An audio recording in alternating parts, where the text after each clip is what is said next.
2006년에는 야곱 낳았네. 야곱은 90세에 요셉을 낳고 1876년에 군 내려가고 430년 동안 힘든 종살이 부르짖는 기도 소리 들으셨다네. 헤이 1446년 출애굽. 그러나 믿지 못해 40년 광야 1406년에 가나안 있어 16년 동안 가나안 정복 340년 동안 사사시대 하나님을 알지 못했던 시대 1050년에는 사울왕이 이스라엘 첫 번째 왕이 되었네. 사울을 피해 도피한 다윗 10년간의 흑암에서 건져낸 사람 1010년에는 왕이 되어서 40년간 지정의로 축복받았네. 아멘. 자, 이거 불렀으니까 공부를 하고 또 다시 불러볼 거예요. 왜냐면 이제 오늘 연대에 대한 거를 공부를 하게 됩니다. 제가 이따 잊어버릴까봐 미리 광고를 하나 드릴 텐데요. 구속사 세미나가 있어요. 대전에서. 근데 대전까지 가기가 또 쉽지 않죠. 그래서 온라인으로 있으니까는 제가 미리 그래서 일부러 우리 목사님들 나눠드리려고 제가 막 가져왔어요. 이거를 그래갖고 귀하게 얻어왔으니까요. 예, 금요일 이번 주 금요일 10시 오전 10시부터 오후 4시까지고요. 강의는 1강은 창세기 족보와 구속사, 2강은 광야노정 언약성취의 길. 그러니까 1권, 2권 마침 우리가 한 거를 갖다 딱 여기서 복습한다고 생각하시고 그렇게 보시면 되겠습니다. 제가 본인 거 하나 또 누군가 또 이렇게 고시에 맞춰서 보게 하시면 좋잖아요. 그래서 이제 2권씩은 기본으로 가져가실 수 있어요. 예, 더 필요하시면 몇 개 오늘 오신 분이 예. 그러면은 조금 여유가 있겠네요. 예. 이렇게 해서 이따가 가져가시면 되겠습니다. 네, 감사합니다. 자, 2강 우리 잠깐요.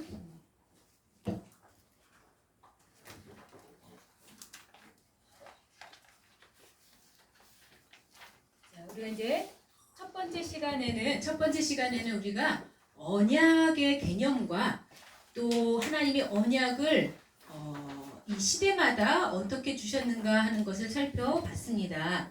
근데 그 언약 가운데 구속사의 중심 인물, 그러니까 구속사를 이루시는데 하나님이 쓰실 아주 귀한 사람을 택하신 것이 아브라함이죠. 네. 그 아브라함하고는 몇 번 언약을 했다고 나와요? 7번을 이제 다 이렇게 찾아내셔서 이거를 이제 구속사 저자이신 박윤식 목사님께서 정리를 하신 거예요.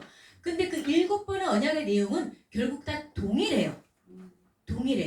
뭐냐? 결국 하나님 나라를 이루실 거라고 하는. 하나님 나라를 이루실 거라고 하는. 아브라함 택하셨을 때 하나님이 뭐라냐면 내가 너를 택한 목적은 하고 얘기하셨어요. 그죠? 창세기 18장 18절 19절에 보면은 내가 너를 통해서 네가 네 후손들에게 하나님의 의와 공도를 가르쳐서 지키게 하려고 너를 택했다. 그렇게 해서 아브라함을 택하시고는 하나님이 자자손손 정말 귀한 언약 백성을 이제 만드시러 나가시는 거예요. 그리고 그래서 이 하나님 나라를 갖다가 세우려고 하는데 그 하나님 나라를 세우시겠다고 한 언약이 가장 선명하게 나타난 언약이 뭐예요? 언약 이름 횃불 언약. 7번의 언약이 있지만 그 가운데 가장 선명하게 하나님께서 이 하나님 나라를 세우시겠다고 하는 것이 횃불 언약을 통해서 나타내고 있습니다. 그런데요, 우리가 나라, 즉 국가를 형성하는 것이 3대 요소가 있어요. 뭐가 있을까요? 그렇죠. 영토, 국민, 주권. 그래야 나라가 형성이 되는 거예요. 그래서 하나님께서는요, 이렇게 하나님께서 이 지구상에 얼마나 많은 땅들이 있어요. 그 가운데 하나님이 점을 딱 찍듯이 정하신 곳이 있어요. 바로 이곳이야. 를 갖다가 이 땅은 전초기지가 있어야 되잖아요. 하나님 나라는 확장돼 가는 거거든요. 그러니까 처음에 하나님이 마치 교두보처럼 교두보는 가장 먼저 선택해서 그것을 중심으로 이제 영역을 넓혀 나가는 거예요. 그 영토로 택하신 곳이 어디예요? 그렇죠. 가나안이죠. 적과 꿀이 흐르는 약속의 땅 가나안 땅을 하나님이 정하셨어요. 그리고 이제 하나님의 국민, 하나님의 언약 백성을 이제 만들어 나가시는 겁니다. 그러다 보니까는 아브라함을 통해서 그 자녀들, 믿음으로 이어지는 그 신앙을 이어가고 언약을 이어가는 이 사람들을 하나님이 만들어 가시는 거예요. 그래서 이렇게 일단은 보이는 것으로는 이스라엘 이 백성이죠. 그죠? 이스라엘 백성. 그리고 이제 주권이라고 하는 것 자체가 바로 이게 이제 우리가 쉽게 말하면 언약이라고 보시면 돼요. 언약. 왜냐하면 이 하나님 나라라고 할 때는 어떤 사실 보이는 지역으로 한계를 나눌 수 있는 건 아니죠. 하나님의 통치가 이루어지는 영역이 바로 그것이 하나님의 나라고, 하나님의 통치가 이루어진다는 것은 하나님의 말씀, 그죠? 그 하나님의 말씀이 들어가고 그 말씀을 받아들이는 곳에서 하나님의 통치가 일어나는 거잖아요. 그래서 하나님이 이 언약을 주시는데 그 언약으로 이제 이끌어 나가고 계시는 겁니다.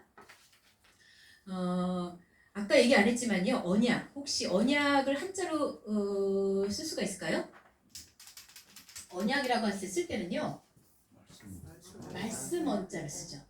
잘 썼나요? 이게 맞나요? 제가 한자에 좀 약해갖고. 그 다음에 약자는요. 약속하다. 그 이거를 풀어보면 언약은 말씀으로 약속하다예요. 결국 하나님의 주권이라는 것은 말씀으로 선포된 그 언약이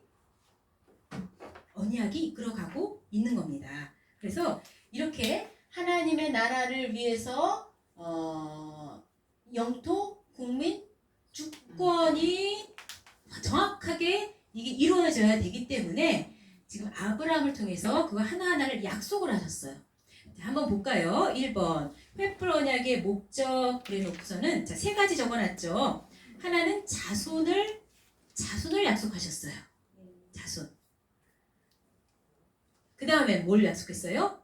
땅을 약속했어요. 땅. 이 횃불 언약은 창세기 몇 장에 나와 있을까요?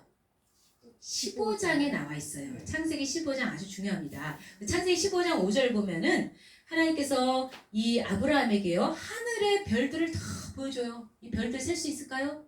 셀 수 없습니다. 이렇게 많은 자손들을 줄 거야. 하나님이 약속하셨어요. 이게 믿어질까요?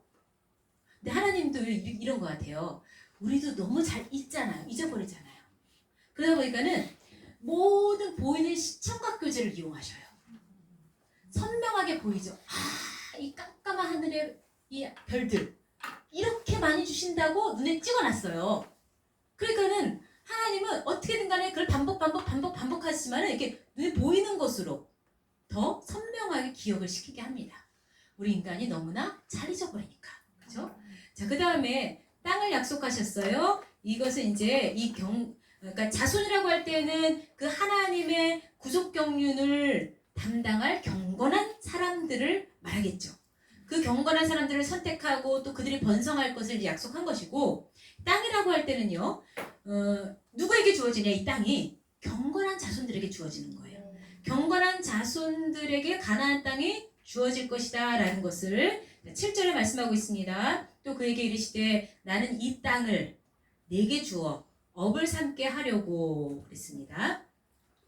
자, 주권은 자, 영원한 언약을 삼고 그 언약 너와 내 후손의 하나님이 되리라. 자, 이렇게 약속을 하셨습니다. 자, 자손 땅 주권이 이 횃불 언약 속에 다 들어가 있는데, 그럼 구체적으로 하나하나 볼게요. 횃불 언약의 내용입니다. 자, 5가지로 좀 나눌 수가 있는데요. 먼저는 아브라함 자손이 이방에 객이 되어서 몇 년 동안 괴롭힘을 당한대요. 400년. 이걸 이제 구분하셔야 돼요. 뭐냐면은 어쩔 때는 430년이고 어쩔 때는 400년이고 그러죠. 네. 그래서 430년이 사실 맞죠. 뭘 말할 때는 애국 거주 기간을 얘기할 때는 애국 거주 기간 430년을 있는 게 맞지만, 여기서 왜 400년이라고 했냐면 괴롭힘을 당한다 그랬잖아요. 그러니까 처음에는 요셉이 국무총리로 있었기 때문에 그가 살아있는 동안에는 못 건드려요. 괴롭히면 안 당해요. 네. 그러니까 여기서도 우리가 이걸 또 알 수가 있죠. 요셉이 그러면은 그 이후로, 그러니까 애굽 들어온 이후로 야곱 가족이 들어온 이후로 그 후로 30년 동안을 총리로 있었구나라는 걸 알 수가 있는 거죠. 네. 자, 괴롭힘 당하는 기간은 400년. 자, 두 번째는요. 하나님께서 섬기는 나라를 징치하셔서 뭘 이끌고 나와요? 재물을. 그죠? 재물 앞에 뭘 써야 돼요? 큰 재물을. 큰 재물. 큰 재물을 이끌고 나오게 하십니다. 징치라는 단어는 그야말로 벌 준다 하는 거예요. 벌을 줄 거예요. 하나님이. 그 벌 준 게 뭘로 나타났을까요? 10대죠. 10대장으로 벌을 옴팍 완전히 그냥 그 신들을 다 그냥 쌍이 다 하나님은 벌 주시고 그랬죠. 세 번째는 아브라함 개인에 대해서 말씀하신 거예요. 자, 아브라함이 어떻게 된다고 할까요? 장수하다가 평안히 조상에게로 돌아갈 것이다 그랬어요. 장수. 사실 그 장수 속에는요 모든 복이 다 들어있는 거예요. 그냥 겨우 목숨만 연명하는 게 아니라 그 안에는 정말 건강하게 삶을 누리는 것이 여기에 들어가 있습니다. 평안히 돌아간다고 돼 있어요. 그 다음에 네 번째는 아브라함 자손이 가나안 땅으로 돌아오는 그 대수가 4대만이라고 그랬어요. 4대. 그럼 나중에 우리가 이 4대에 대한 걸 풀어내야 되는 거죠. 4대. 그죠? 4대라고 할 때 대자가요. 이게 뭐예요? 대자 잘 썼나요? 한자만 쓰면 제가 이거 딱 틀린 거 아닌가 막 이런 획이 하나 안 그려졌나? 이런 생각이 드는데 세대 네 세대가 그죠? 이렇게 있다가 가나안 땅으로 돌아옵니다. 다섯 번째는 가나안 땅의 지경에 대해서 약속하셨는데 하나님은 너무도 구체적으로 그 땅의 경계까지 말씀하셨죠? 어디서부터 어디까지? 애굽 땅에서 유브라데까지라고 가나안 땅의 경계를 말씀하셨습니다. 큰 세 번째, 회자가 날라갔네. 자, 세 번째 보세요. 회자를 쓰세요. 회자가 날라가 버렸어요. 어떻게 하다가? 지워졌네요. 희한하게 편집하다 그랬나봐요. 횃불 언약의 확증. 하나님이 언약하신 다음에 항상 확증을 해주셔요. 그래야만 이것이 확실하고 그리고 너 절대 잊지 마 라고 하는 거예요. 그러면 창세기 15장 17절 보면 해가 져서 어두울 때에 연기나는 풀무가 보이며 타는 횃불이 쪼갠 고기 사이로 지나더라. 자, 확증에 대한 거 두 가지입니다. 하나는 연기나는 풀무. 두 번째는 뭘까요? 뒷장에 나오는데요. 타는 횃불이 되겠습니다. 둘 다 굉장히 선명한 거예요. 일단 연기나는 풀무는 왜 보여줬을까? 이 안에 어떤 의미가 있을까 하는 거죠. 그러면 풀무라고 하는 것은요. 우리가 알고 있는 용광로를 생각하시면 돼요. 용광로. 용광로는 뭘 녹일까요? 쇠를 녹여요. 철을 녹여요. 철이 녹을 정도가 되려면 몇 도가 되는 줄 아세요? 1000도 이상? 1500도씨 이상이어야 돼요. 1500도씨 이상. 얼마나 뜨거울게요? 그러니까 이 이스라엘 백성이 당할 고난을 말하고 있는데 정말 얼마나 큰 고난을 혹독한 고난을 당했을까. 이 표현 자체가요. 3번이 나와요. 성경에. 하나는 거기 써있는 신명기 4장 20절이고요. 자, 신명기 4장 20절 한번 읽어볼까요? 시작. 여호와께서 너희를 택하시고 너희를 쇠풀무 곧 애굽에서 인도하여 내사 자기 기업의 백성을 삼으신 것이 오늘과 같아도 여기 쇠풀무라고 나오죠? 그냥 뭐 플라스틱 녹이는 게 아니라 쇠를 녹이는 그런 용광로가 되겠습니다. 그 다른 성경 구절은 왕상 8장 51절 적어놨죠. 거기에는 철풀무라고 나와요. 그리고 에레미야 11장 4절에 또 쇠풀무가 나오고 있습니다. 자, 이스라엘 백성들이 겪을 이 고난이 반드시 있다는 거예요. 그리고 이걸 겪을 동안에 하나님의 언약을 상실해버리고 야 하나님 우리를 버리셨나봐 이러면 안 된다는 거예요. 왜? 미리 다 얘기해 주신 거기 때문에. 그러니까 언약을 알지 못하면요 중간에 다 나가 떨어져 버려요. 그 언약을 그래서 정확하게 알고 기억하고 있어야만 돼요. 연기는요 왜 하필 연기가 이렇게 눈에 시청각적으로 보면 막 무럭무럭 나오잖아요. 그러니까 이것 또한 고난의 심각성을 얘기한 거예요. 그 어디더라? 그 일본에 많이들 가는 관광지예요. 그 지옥의 못인가 뭐 이름에 그게 있어요. 이제 관광지 가운데 지옥의 연못인가 뭐 있어요. 거기는요 지금 벌벌벌 끓고요. 이게 막 연기가 흰 연기가 막 올라와요. 가까이 가면 얼마나 두려운지 몰라요. 야 거기 아마 용암이 그 안에서 이제 끓는 건지 와 뭐 너무너무 무서워요. 그러니까 이 사람들 지금 눈으로 이게 연기가 막 이렇게 나온 거 아니에요. 이게 굉장히 두려운 마음이 들었을 거예요. 자, 그래서 바로 이것은 애굽 종살이를 뜻하고 있는데 그 기간이 이렇게 하나님께서 백성들을 연단하시는 그런 기간이라는 것을 볼 수가 있습니다. 연단을 해야 안에 있는 불순물이 다 빠지잖아요. 그러니까 우리를 위해서 하시는 거예요.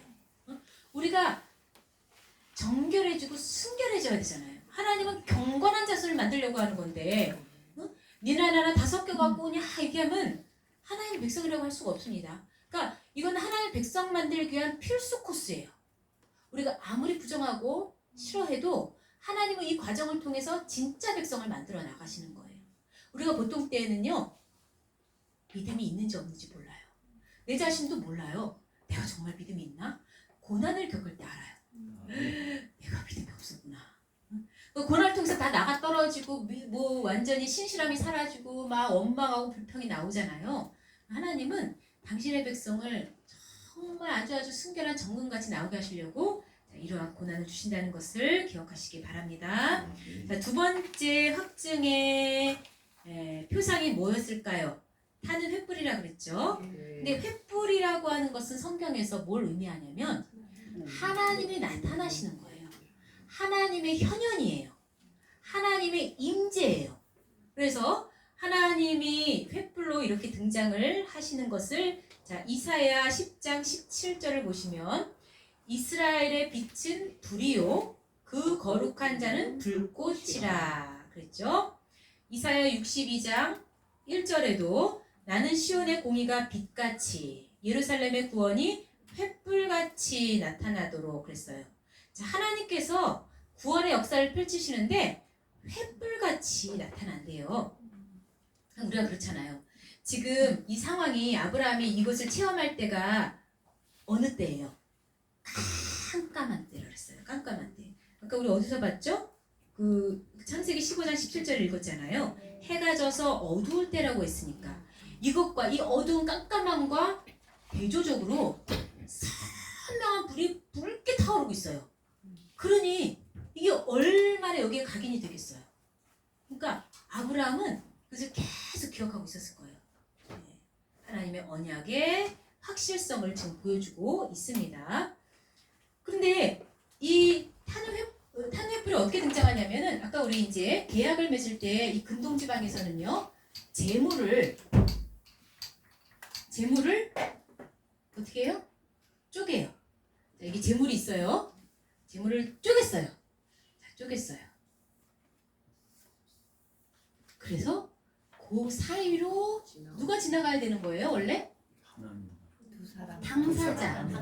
항상 양쪽 당사자가 지나가야 되죠. 자, 아브라함 지나갔을까요? 안 지나갔을까요? 안 지나갔어요. 뭐가 지나갔어요? 타는 횃불. 그죠? 타는 횃불이 지나갔대요. 근데 횃불은 누구를 상징한다고요? 하나님을 상징해요. 하나님이 지나가신 거예요. 그 얘기는 뭐냐? 야, 가만히 있어봐. 내가 한다, 내가 해. 응? 아니, 인간이 아무리 성실하고 아무리 정직하고 아무리 능력이 탁월한다 하지만 언약을 완벽하게 지킬 수 있을까? 못해요. 그러니까 하나님이 전적으로 내가 이룰 거야 를 선포한 것이 횃불이 지나간 사건입니다. 그래서 아까 그랬잖아요. 이 언약이라는 건 생명을 걸고 하는 거라고.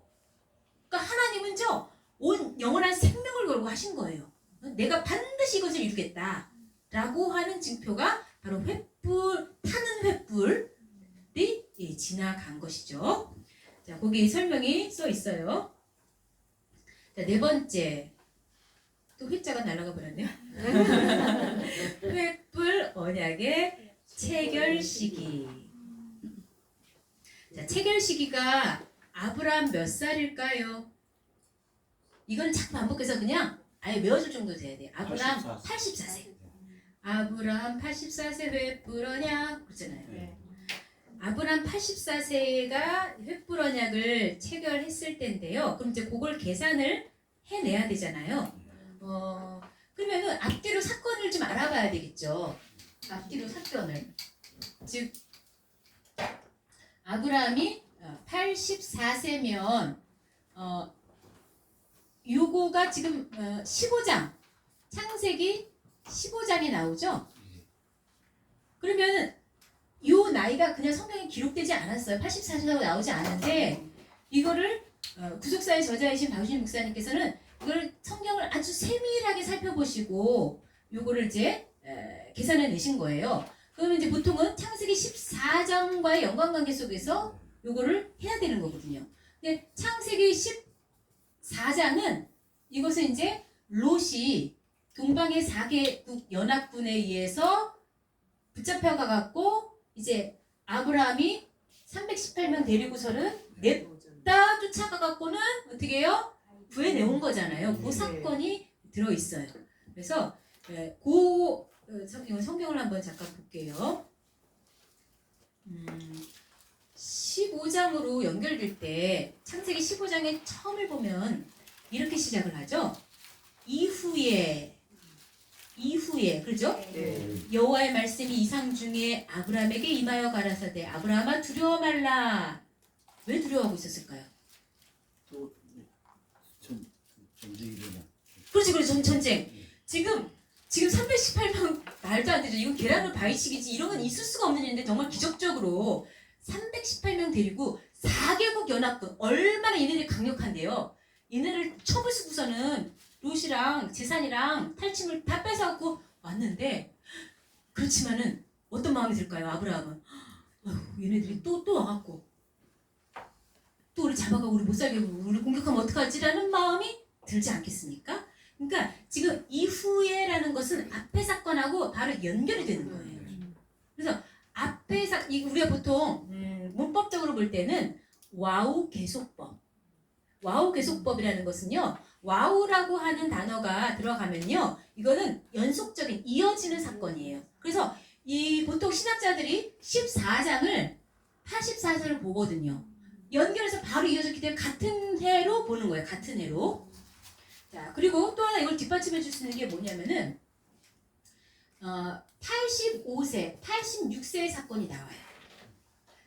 86세에는요.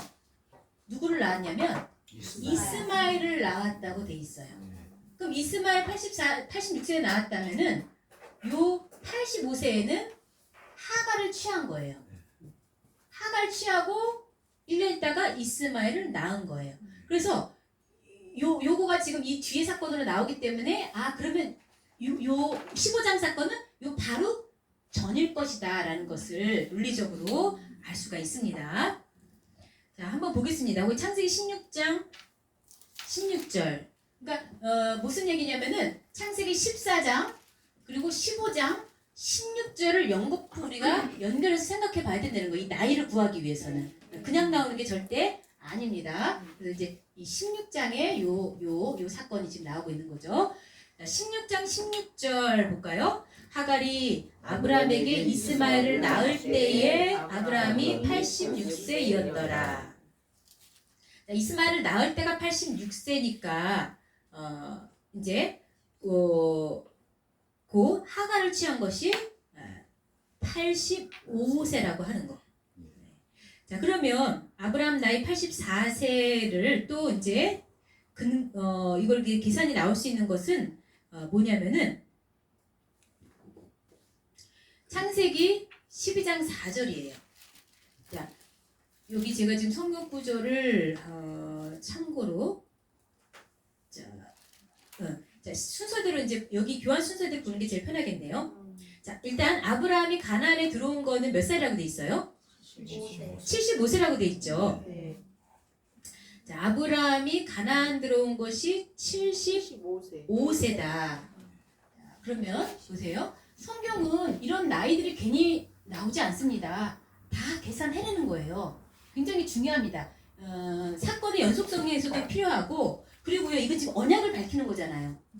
그럼 그게 성취되었는지 안 되었는지, 그게 정말 팩트인지 아닌지는요, 누가가 만약에 어떤 사람이 이렇게 막 얘기했다 봐요. 나 있잖아, 나 미국 가봤어. 뻥인지 아닌지 우리는 언제 물어보죠. 언제? 그죠? 언제 맨날 며칠 나와야죠. 그런 것처럼 하나님의 언약을 성취되었음을요, 정확하게 요 모든 중요한 날짜나 이런 거는 다 성경에 나오고 있어요. 그러면 75세에 어떻게 됐다고 그랬어요 지금? 75세에 가나안에 하란을 떠날 때가 75세였더라 그랬잖아요. 그러면은 자 16장 3절 그 밑에 거 보세요. 아브라함이 가나안 땅에 거한 지 10년 후로 했죠. 아브라함이 가나안 땅에 거한 지가 10년 후. 그러면 아브라함이 가나안 땅에 거한 지 1년째는 언제예요? 이때예요. 75세는 아브라함이 가나안 땅에 거한 바로 1년째. 그렇죠? 75세가 아브라함이 가나안 땅에 거한 1년, 그 1년째란 말이에요. 그러면 76세에 자, 이제 쉽게 하려고 제가 이렇게 하는데 더 복잡해지지 않으면 좋겠는데. 자, 79. 79. 어디까지 써야 되나? 그렇죠. 거기까지 쓰려니까는 80, 81, 82, 84. 아이고. 83, 84까지 쓸게요. 그러면 자, 이거는 가나안 땅에 거한 지 2년째. 그 다음에 3년째, 4년째, 5년째, 6년째, 7년째, 8년째, 9년째, 10년째. 84세는 가나안에 거한 지 10년째. 근데 지금 동그라미 2번 보세요. 가나안 땅에 거한 지 이건 10년 후죠. 10년 후는 언제예요? 이때예요? 아니요. 85세예요. 85세는 10년, 이때가 10년이 꽉 찼어요? 10년 후는 바로 85세예요. 지금 85세 얘기를 왜 하고 있냐면요. 그 얘기가 무슨 얘기예요? 하가를 가져 취한 거가 85세를 얘기하려고 그런 거예요. 그렇죠? 자, 지금 성경은 뭘 얘기하고 있냐면은 10년 후라는 얘기를 하고 있어요. 10년이 꽉 차고 10년 후. 그 사건을 하가를 취한 사건. 하가는 85세 취한 거예요.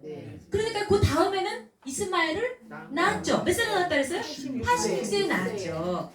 그 얘기를 하는 겁니다. 그러니까 결국에 횃불 언약을 맺은 것은 가나안 땅에 거한 지 10년째가 되는 거죠. 우리도 그렇잖아요. 성경은요, 참 10단위로 구성되는 게 굉장히 많아요. 10년이면 사람도 변한다. 10이라는 건 뭔가 이게 시간을 작정하는 것도 하나님이시잖아요. 모든 게 우연이 아니라 가나안에 들어와서 10년째의 하나님이 놀라운 횃불 언약을 주셨다는 거. 그러고 나서 또 이제 뭔가 사건들이 이루어지고 있는 거죠. 이미 우리가 일본에서도 보면은 참 희한하게 딱딱 떨어지는 게 너무 많아요. 그걸 사람이 만들래야 만들까요? 예를 들면 라멕이 몇 년을 살았어요? 777을 살았어요. 그죠? 777년. 7자가 좋은 숫자인데, 야, 이 사람은 그냥 7이 3개나 들어가네. 내가 777년까지 살고 죽는다. 그 맘대로 돼요? 다 그 속에 의미가 있는데, 하나님께서는 그 모든 것까지 섭리 속에서 다 행하시는 거예요. 그러니까 제가 여기서 얘기하는 건 뭐냐? 횃불 언약이 지금 체결된 시기가 가나안 딱 지금 들어와서 1년째, 쭉 해가고 10년째 이 놀라운 언약을 주셨다는 거. 그걸 지금 말씀드리고 싶은 겁니다. 자, 그러면 못 쓰신 부분 어디예요? 1번 아브라함이 가나안에 들어온 것은 몇 세? 75세. 2번 아브라함이 하갈을 취한 것은 가나안에 거한 지 10년 후. 그죠? 10년 후라고 지금 성경 구절에 돼 있죠. 그러니까 지금까지는 10년이었어요. 그런데 하갈을 취할 때는 10년이 막 지난 거예요. 막 지난 거예요. 자, 그거를 지금 히브리어 문법적으로 지금 설명해 놨어요. 자, 여기 후라고 하는 이 표현은 히브리어 미케츠로 민과 케츠가 합성된 단어인데 어떤 기간이 꽉 차거나 막 지났음을 의미한다. 그러므로 10년 후라는 거는 10년이 차서 막 지났다는 거. 그러면 지금 그 직전의 사건을 얘기할 때는 10년이라는 거예요. 10년. 요때는 막 지나서 다음으로 넘어가잖아요. 그러니까 지금 명확하게 요 헷불 언약 체결 시기가 아브라함이 가나안 거한 지 10년째인 84세다. 이거를 지금까지 설명을 했습니다. 두 번째, 연대로 따지면 자, 아브라함 나이로 84세인데 연대로 하면 몇 년? 2082년. 2082년은 또 어디서 나왔을까요? 2082년, 성경 2082년이라고 나와요? 안 나오죠. 이거 계산을 해내야 되는 거예요. 자, 계산을 해낼 텐데 항상 보면요, 뒤에서부터 쭉 이렇게 할 수가 있어요. 지난번에 한 번 했고 또 앞서 우리 박주영 선교사님하고 또 했죠. 네, 했습니다. 예. 그래서 뭐든지 연대 기준이 되는 건 일단은 출애굽이에요. 출애굽을 여기다 적어놓을게요. 출애굽 결론적으로 몇 년이래요? 1400. 자, 왜 1446년인가를 구해야죠. 네. 기준이 되는 거는 성경에 지금 열쇠가 있어요. 연대를 푸는 열쇠. 반드시 기억하라 그랬죠. 왕상 6장 1절. 왕상 6장 1절을 반드시 기억해야 이걸로 앞뒤로 찾아 나갈 수가 있어요. 여기서 나온 얘기는 뭐냐면요. 솔로몬 왕이 성전을 건축했다는 내용이에요. 근데 성전을 건축한 게 언제냐? 왕 된 지 4년. 왕 된 지 4년. 어디쯤에 하면 좋을까요? 여기다 이제 왕 된 지 4년. 그러면 자, 여기가 이제 왕이 됐는데 왕 된 지 몇 년? 4년. 그럼 왕 된 거는 언제예요? 이거는 역사적인 사실이기 때문에 이거 계산할 필요가 없이 그냥 970이에요. 주전 970년이에요. 솔로몬이 왕 된 거. 근데 왕 된 지 4년이면 이건 언제예요? 966년. 근데 그러면 요 시점을 또 다시 설명을 하고 있어요. 우리 뭐를 계산을 하래요. 무슨 계산을 하냐면은 요 때가 바로 출애굽한 지 몇 년? 480년이래요. 자, 여기 480년이래. 그러면은 966에서 480을 어떻게 할까요? 과거로 가야 되니까 더하는 거예요. 966에서 480을 더하는 거예요. 더했더니 1446년이 나오는 거예요. 자, 이해하셨죠? 자, 시간이 다 됐네요. 자, 나중에 생각해보면 아실 수 있어요. 자, 솔로몬 왕이 된 거는 970은 정해져 있는 거고 왕 된 지 4년은 966년인데 바로 이때를 설명하기를 출애굽한 지 480년이라 그랬다. 그러면 그 출애굽은 언제냐? 966에다가 480을 이만큼을 더하니까 1446이 나오는 겁니다. 그래서 자, 1번 기준이 되는 연대는 주전 1446년 출애굽이다 쓰시면 돼요. 2번 넘어갑니다. 야곱이 애굽에 들어간 연대를 구할 수가 있어요. 자, 어떻게 되냐면 이건 출애굽이면은 애굽에 있었던 기간은 얼마큼이에요? 430년이에요. 그러면 요 때는 입애굽이죠. 네. 애굽을 들어갈 때죠. 네. 근데 애굽을 들어갔을 때 야곱 가족이 들어갔잖아요. 네. 야곱 가족이 들어가서 바로왕 앞에 딱 섰어요. 그랬더니 바로왕이 묻습니다. 네 나이가 몇인고? 근데 야곱이 뭐라고 했냐면 제 나이 130세입니다. 그랬어요. 야곱이가 이때 나이가 야곱의 130세예요. 그러면 자 일단은 이 애굽은 언제냐면 요 1446에다가 430을 또 더하면 돼요. 더했더니 1876이 나옵니다. 1876년이 나옵니다. 그때의 야곱은 130세랐으니까 야곱은 언제 태어났느냐? 이거보다 130년 전에 태어난 거죠. 뭔가? 이게 아니에요. 130년 전에 태어난 거죠. 그죠? 이때가 야곱 출생. 그죠? 야곱 출생. 그러면은 자 1876년에다 또 130을 더하면 요 연대를 알 수가 있죠? 그게 얼마냐면은 더해보세요. 2006년. 2006년. 그랬더니 또 야곱은 자, 누가 나왔어요? 이삭이 나왔죠. 네. 근데 이삭이 몇 살에 야곱을 낳았냐면 야곱이 태어났을 때 이삭은 몇 살일까요? 60세. 60세. 60세니까는 60년 전에 이삭이 태어난 거예요. 그럼 이삭이 태어난 해를 알 수 있어요. 그러면 거꾸로 60을 더합니다. 2066년. 그럼 이삭은 누가 낳은 거예요? 아브라함이 낳았죠. 아브라함 몇 살에 낳았냐? 100세. 100세에 나왔어요. 아브라함이 100세에 나왔어요. 그러니까는 아브라함의 출생은 2166년. 근데 지금 우리가 구하고자 하는 거는 횃불언약이란 말이에요. 네. 횃불언약. 그러니까 여기 지금 아브라함 100세 가기 전 84세 횃불언약이 있었잖아요.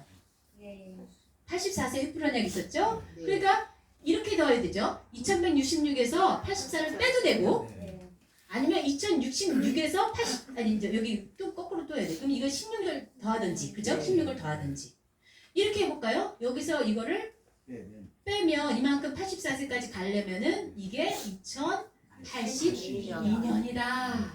요거 구하려고 이렇게 애를 썼습니다. 우리는 다 어떻게 보면은 결론만 일단 알아둬요. 너무 지금 복잡하면 자 횃불언약은 아브라함 몇 살에 체결됐죠? 84세. 그때가 몇 년일까요? 2082년. 어우, 너무 잘하셨습니다. 자, 그럼 답을 한번 적어 놓으시면 되겠죠? 네. 자, 맨 마지막 장에 야곱이 태어난 연대 2006. 6년. 이삭이 태어난 해 2066. 아브라함이 태어난 연대 2166. 따라서 횃불언약이 체결된 연대는 아브라함 84세 주전 2082년입니다. 와, 이거를 구하다니. 성경을 다 꿰뚫어야만 알 수 있는 거죠?